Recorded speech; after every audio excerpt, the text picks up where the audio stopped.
Hello friends, welcome to let's educate. आज हम देखते हैं हिंदी के कुछ क्वेश्चन को। पहले इस वाक्यांश को पढ़ते हैं, फिर इसके क्वेश्चन को हल करने का प्रयास करते हैं। देखते हैं, वाक्यांश को पढ़ते हैं, फिर समझ के इसके आंसर, क्वेश्चन और आंसर को करते हैं। रोना और मचल जाना भी क्या आनंद दिखाते थे, रोकर खुश हो जाना क्या आनंद थे। बड़े बड़े मोती से आंसू जयमाला पहनाते थे, आंखों से आंसू गिर के गले में जयमाला की तरह पहनाते थे। कवि का भाव है, मैं रोई माँ काम छोड़ आई। जब मैं बचपन में रोई तो माँ काम छोड़कर आई। मुझे उठा लिया झाड़ पोछ चूम चूम, गीले गालों को सुखा दिया। माँ ने बच्चे को गोदी में लेकर इतना प्यार, इतना वो करके कि एकदम बच्चे की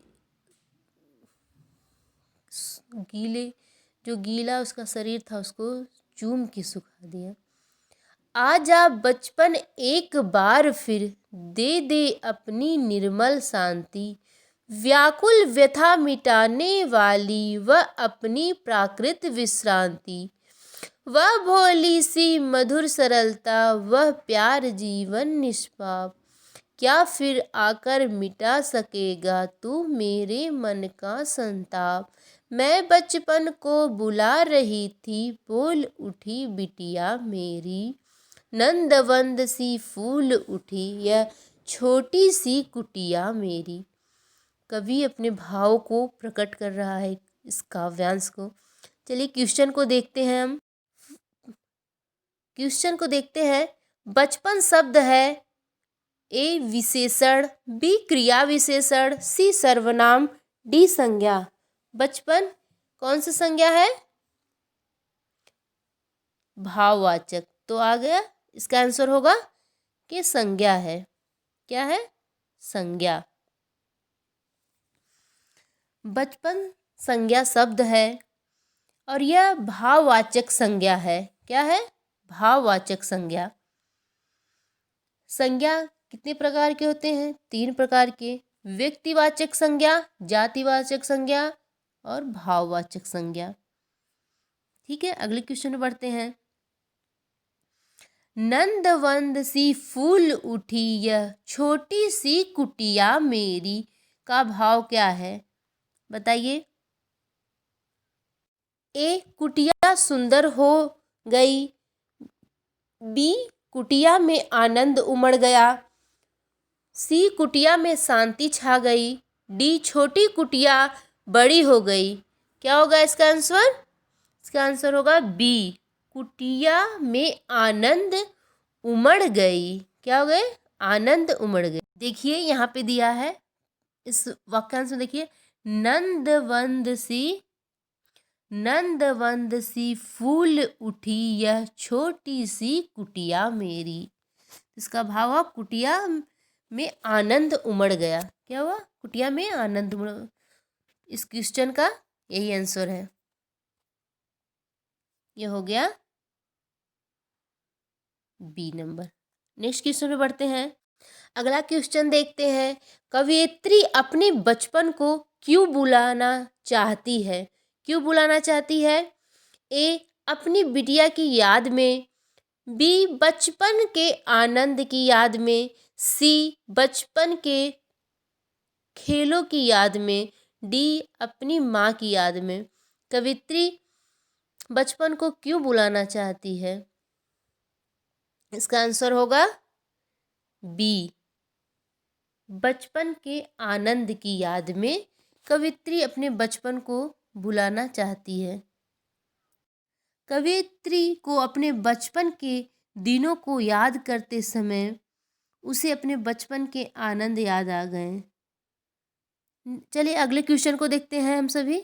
अगला क्वेश्चन है, बच्चे की आंखों से निकलते आंसू को देखकर क्या अनुभूति होती है?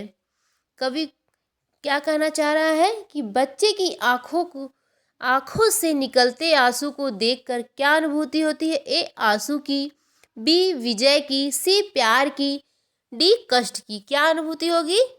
प्यार की। क्या अनुभूति होती है? प्यार की। बच्चों के आंखों से निकलते आंसू को देखकर प्यार की अनुभूति होती है। ठीक है, नेक्स्ट क्वेश्चन में बढ़ते हैं। अगला क्वेश्चन है, व्याकुल व्यथा मिटाने वाली में प्रयुक्त अलंकार है। व्याकुल व्यथा मिटाने वाली क्या है? ए रूपक अलंकार, बी उपमा अलंकार, सी अनुप्रास अलंकार, डी यमक अलंकार। कौन सा अलंकार होगा व्याकुल व्यथा मिटाने वाली में? ये होगा अनुप्रास अलंकार। क्या होगा? सी नंबर इसका सही है, अनुप्रास अलंकार। व्याकुल मिथा, इसमें जहाँ वर्णों विशेषों की वर्ण विशेष की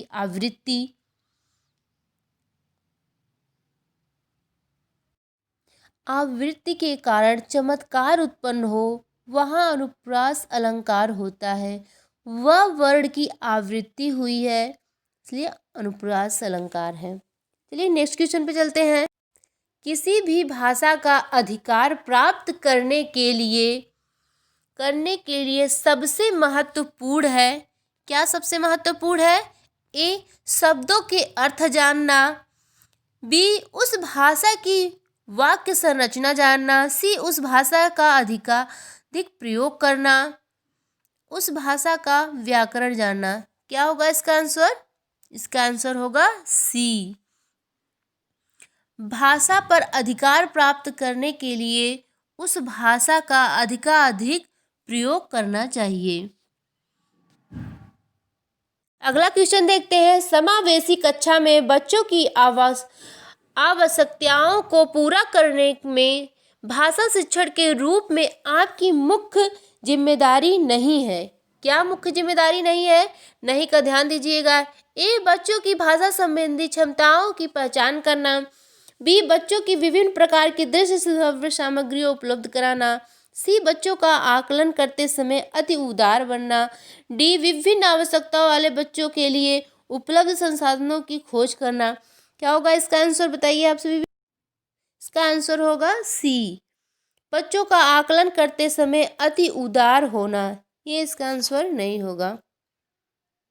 समावेशी कक्षा में बच्चों की आवश्यकताओं को पूरा करने में भाषा शिक्षक के रूप में मुख्य जिम्मेदारी होती है कि बच्चों की भाषा संबंधी क्षमताओं की पहचान की जाए, बच्चों की विभिन्न प्रकार की दृश्य श्रव्य सामग्री उपलब्ध कराई जाए तथा विभिन्न आवश्यकताओं वाले बच्चों के लिए उपलब्ध संसाधनों की खोज की जाए, जिससे विभिन्न प्रकार के बच्चे अच्छे से अपने सीख सकें। उपलब्ध संसाधनों से उनको सिखाया जा सके। नेक्स्ट क्वेश्चन में बढ़ते हैं। अगला क्वेश्चन है, पढ़ने की संस्कृति के विकास में क्रम में डैश पठन को प्रोत्साहित किए जाने की आवश्यकता है। पढ़ने की संस्कृति के विकास के क्रम में डैश पढ़ने को प्रोत्साहित की जाने की आवश्यकता है। बताइए। ए वैयक्तिक, बी स्वर सस्वर, सी मौन, डी सामूहिक। क्या इसका आंसर होगा? इसका आंसर होगा ए वैयक्तिक। क्या होगा? वैयक्तिक। पढ़ने की संस्कृति के विकास के क्रम में व्यक्तिगत पठन को प्रोत्साहित किए जाने की आवश्यकता है, क्योंकि किसी भी कौशल के विकास के लिए व्यक्तिगत प्रयास का विशेष महत्व होता है। किसका? व्यक्तिगत विकास के। ठीक है, अगले क्वेश्चन में बढ़ते हैं। अगला क्वेश्चन है, भाषा की पाठ्य पुस्तक में सबसे महत्वपूर्ण पक्ष है। क्या है?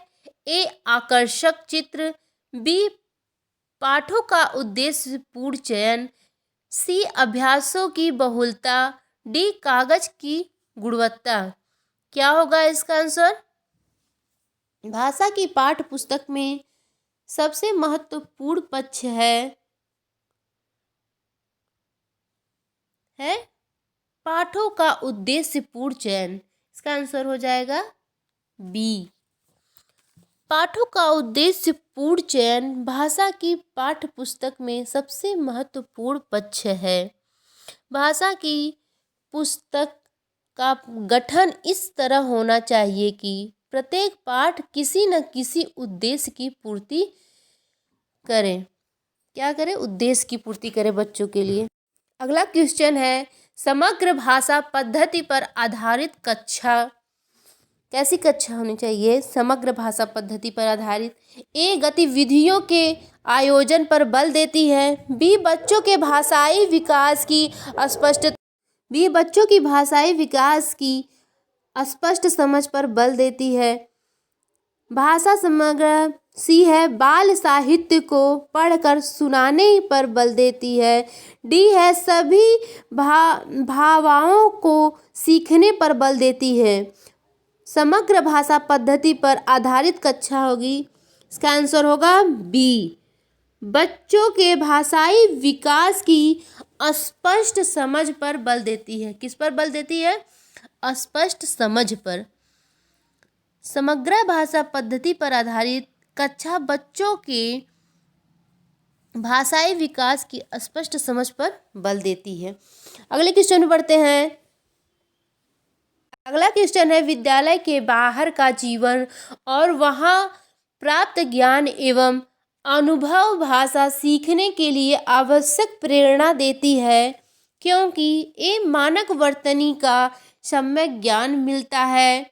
बी लेखन की विभिन्न शैलियों का परिचय मिलता है। सी समृद्ध भाषिक परिवेश मिलता है। डी इनसे व्याकरणिक नियमों की जानकारी प्राप्त होती है। क्या सही है इसका आंसर? इसका आंसर क्या सही होगा? सी समृद्ध भाषिक परिवेश मिलता है।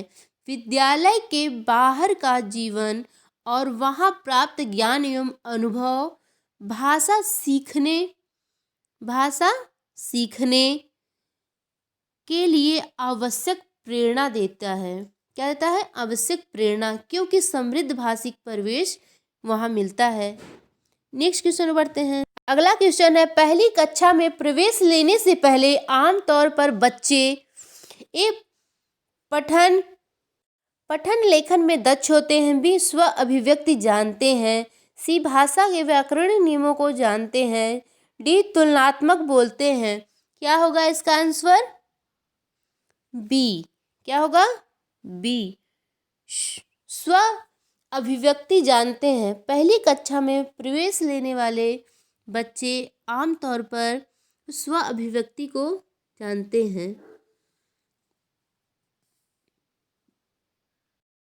बच्चे में इतना भाषाई कौशल विकसित हो चुका होता है कि वे अपनी ज़रूरतें, परेशानियां व्यक्त कर सकते हैं। क्या कर सकते हैं? व्यक्त कर सकते हैं। वे शब्दों के लिंग, वचन आदि जानते हैं तथा दैनिक आवश्यकताओं की वस्तुओं के नाम, अनेक कार्य एवं शब्दों के अर्थ समन्वय स्थापित कर सकते हैं।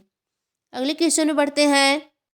प्राथमिक स्तर पर पढ़ने की क्षमता का आकलन करने की दृष्टि से सबसे अधिक महत्वपूर्ण क्या है? बताइए। ए विराम चिन्हों का ज्ञान। बी पढ़ने में प्रवाह। सी अर्थ का निर्माण। डी वर्णों की पहचान।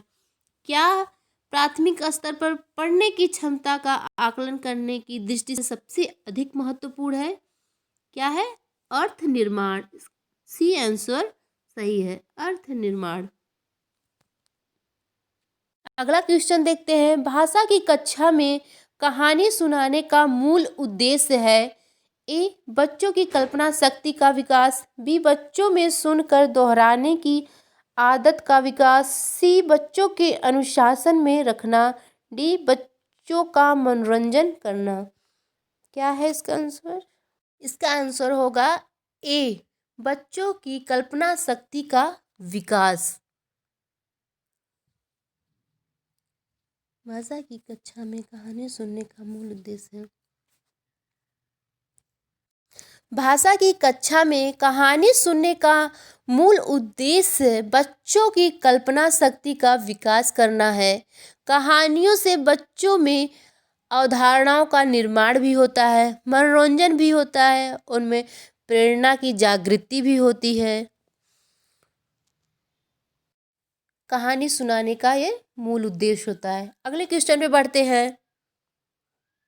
अगला क्वेश्चन देखिए, प्राथमिक कक्षाओं में बच्चे बहुत कुछ लेकर विद्यालय आते हैं, जैसे अपने अनुभव, दुनिया को देखने का अपनी दृष्टिकोण आदि। क्या सही होगा इसका आंसर? ए समस्याएं, बी भाषा, सी पाठ्य पुस्तकें, डी कहानियाँ। क्या अनुभव, दुनिया को देखने का अपना दृष्टिकोण आदि क्या होगा? इसका आंसर होगा बी भाषा। प्राथमिक कक्षा में बच्चे बहुत कुछ लेकर विद्यालय आते हैं, जैसे अपनी भाषा, अपने अनुभव, दुनिया को देखने का अपना दृष्टिकोण। अगले क्वेश्चन में बढ़ते हैं। बच्चे की मौखिक अभिव्यक्ति के विकास का अर्थ यह नहीं है। ए वाद विवाद में बोझिझक वाद विवाद में बेझिझक होकर बोलना, बी कहानी सुनकर शब्द दोहराना, सी अपनी कल्पनाओं की मौखिक अभिव्यक्ति, डी बातचीत में सक्रिय भागीदारिता का निर्वाह। क्या होगा इसका आंसर? इसका आंसर होगा बी कहानी सुनकर शब्द दोहराना। कहानी सुनकर शब्द दोहराना बच्चों की मौखिक अभिव्यक्ति के विकास का अर्थ नहीं होता है। अगले क्वेश्चन पे बढ़ते हैं। भाषा की कक्षा में यह जरूरी है कि ए भाषा शिक्षक भाषा का पूर्ण ज्ञान हो, बी भाषा शिक्षक बच्चों की उच्चारणगत शुद्धता पर विशेष ध्यान दें, सी भाषा शिक्षक बच्चों की वर्तनी को बहुत कठोरता से ले, डी स्वयं भाषा शिक्षक की भाषा प्रभावी हो। क्या होगा इसका आंसर? डी। क्या होगा? डी स्व भाषा शिक्षक की भाषा प्रभावी हो। भाषा की कक्षा में यह जरूरी है कि स्वयं भाषा शिक्षक की भाषा प्रभावी हो, जिससे बच्चे प्रेरित होकर विभिन्न भाषाई कौशलों में पारंगत हो सकें। अगले क्वेश्चन पे बढ़ते हैं। अगला क्वेश्चन है, प्राथमिक स्तर पर बच्चों की भाषाई क्षमताओं का विकास करने का अर्थ है। ए भाषिक संरचनाओं पर अधिकार, बी भाषा प्रयोग की कुशलता पर अधिकार, सी भाषा अनुकरण की कुशलता पर अधिकार, डी भाषिक नियमों पर अधिकार। क्या होगा बताइए इसका आंसर? इसका आंसर होगा बी भाषा प्रयोग की कुशलता पर अधिकार। क्या होगा? कुशलता पर, कि बच्चे अच्छे से भाषा की पकड़ को समझ सकें और बोल सकें। अगले क्वेश्चन में बढ़ते हैं। अगला क्वेश्चन है, व्याकरण शिक्षण की आगमन विधि की विशेषता है। ए पहले नियम बताना, बी पहले नियम का विश्लेषण करना, सी पहले मनोरंजन गतिविधियां करना, डी पहले उदाहरण प्रस्तुत करना। क्या होगा इसका आंसर? इसका आंसर होगा डी पहले उदाहरण प्रस्तुत करना। व्याकरण शिक्षण की आगमन विधि की विशेषता है कि पहले उदाहरण प्रस्तुत करना। अगले क्वेश्चन में बढ़ते हैं।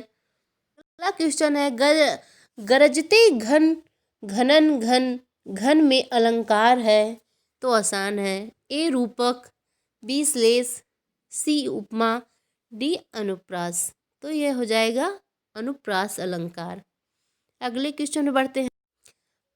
अगला क्वेश्चन है, भाषा शिक्षण के संदर्भ में किसी शिक्षक के लिए सर्वाधिक महत्वपूर्ण है। ए पाठ्य सहगामी क्रियाओं का आयोजन करना, बी भाषा प्रयोग के अधिक अवसर प्रदान करना, सी निर्धारित पाठ्यक्रम को पूरा करना, डी परीक्षा का आयोजन करना। क्या होगा इसका आंसर?